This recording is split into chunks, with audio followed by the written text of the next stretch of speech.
When Gautama, the Buddha, was asked, is it better to walk alone or in company? He said, it's better to walk alone than to walk with a fool.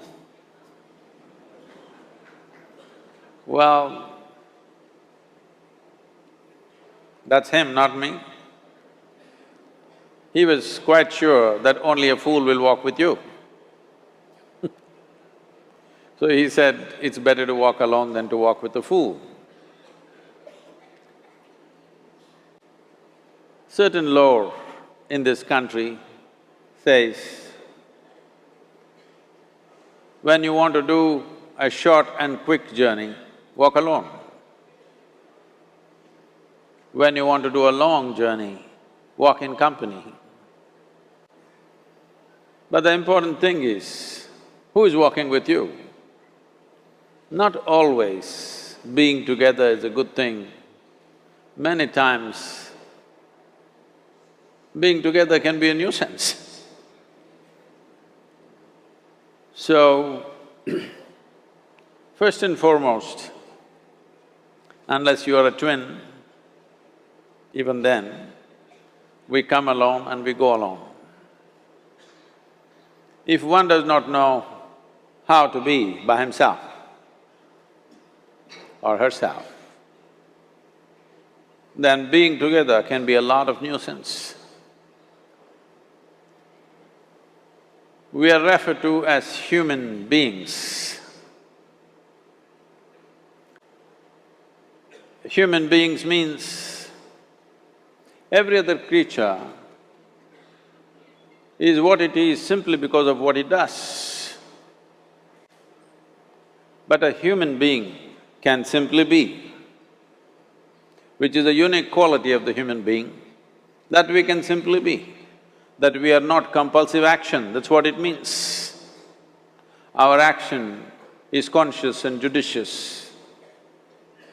But generally, when people get together, people are in compulsive action. It can be an association where there could be a purposeful action, or it can be a gang where there can be more purposeful action, or it can be a crowd which can be a compulsive action. So essentially, to be human means we have reached that point of evolution within ourselves that if we wish, we can simply sit here, just be. We can consider as to what action to take and what not to take. This is definitely individual. When individuals come together, we say, it's we in plural, but still it is individuals who have to come together. To be an individual means you are not further divisible.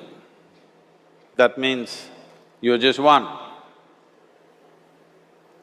People find different ways to divide themselves within themselves. In India, with 8,000–10,000 years of cultural history, we have invented various words to divide ourselves. It's very common for people to talk in terms of Atma, Paramatma, Ahankara, this one and that one. But every culture has this in their own way.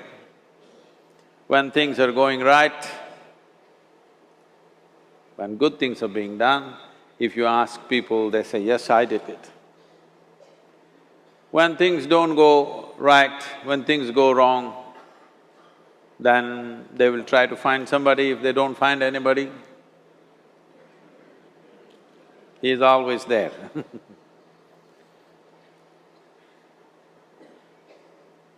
When they are very wonderful, of course they take pride in being how wonderful they are. When they turn nasty, they say, it was my ego. Mr. Ego is always a fall guy. So individual means, but if I'm wonderful, it's me. If I'm nasty, it's me. all of you, are you 24 hours wonderful? Hello? Are you 24 hours wonderful? No, no, sometimes wonderful, sometimes nasty, sometimes beautiful, sometimes ugly. It's okay.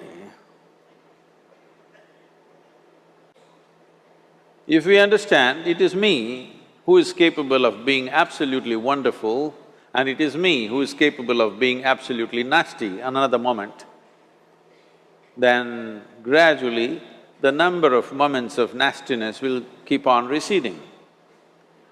If I see what is wonderful is me, what is nasty is… In India we have many words, it's my karma, what can I do?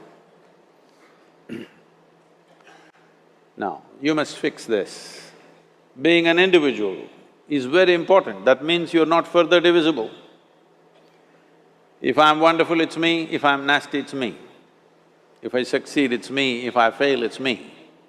You have to fix this. I'm just asking you a simple question. Within this, how many people? Hello? How many people within you? One, two, only one.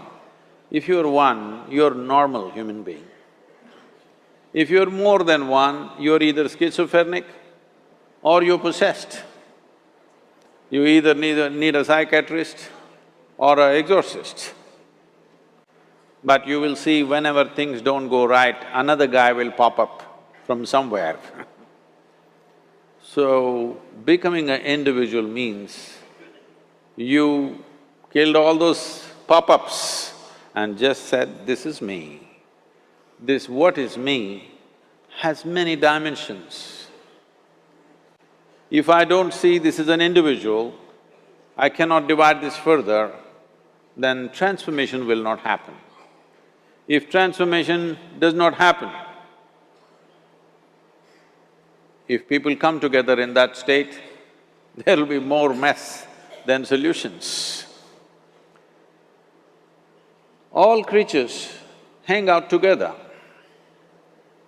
Whether it is various wild creatures, most of them hang out together. Even monkeys who are just one step behind us, they are also in bunches. It is only human being who can sit alone and transform himself or herself, because this is the prerogative of being human, that we can simply be. This is why you are called human being, you're capable of being. You're not in a compulsive state of activity. If you want, consciously you can evolve. In this evening you can evolve, if you're willing. It doesn't take 1,000,000 years, because our evolution is not biological anymore, our evolution is conscious. For every other creature, it is fixed. Nature has fixed 2 lines within which every other creature lives and goes. But once you have come as a human being, there is only bottom line, there is no top line. There is no limit as to how a human being can become. So before we associate ourselves with people, it'll be good every day in the morning or a certain period of your life, if one withdraws to spend a little time with oneself and see how, in what ways can this be little better than the way it was yesterday, this life? How it can be a little better life than what it was yesterday, because most people are coming together for their needs. To fulfill needs, people come together. Some people come together to fulfill a purpose or a cause. Some people come together to eat, drink and be together because they cannot be alone. This is something that every human being must do. A certain period of time, you do one thing, just 24 hours, take a break from everything, not today, right now you're among people. You take a break sometime, just 24 hours. And don't read, don't watch television, don't use the phone. Simply sit in your room, alert, not sleeping. And if you watch the nature of your mind, you yourself will certify, this is a madman. Because for most people, their mind cannot stay on any one thing. Unless they're in activity, simply they cannot be here. In compulsive state of psychological activity is on. When you are like this, you cannot be. That means you cannot be a human being. Being has to happen. Only then togetherness will be very rich. If you know how to be by yourself, then coming together will be hugely rewarding and of tremendous value. That means we came together consciously.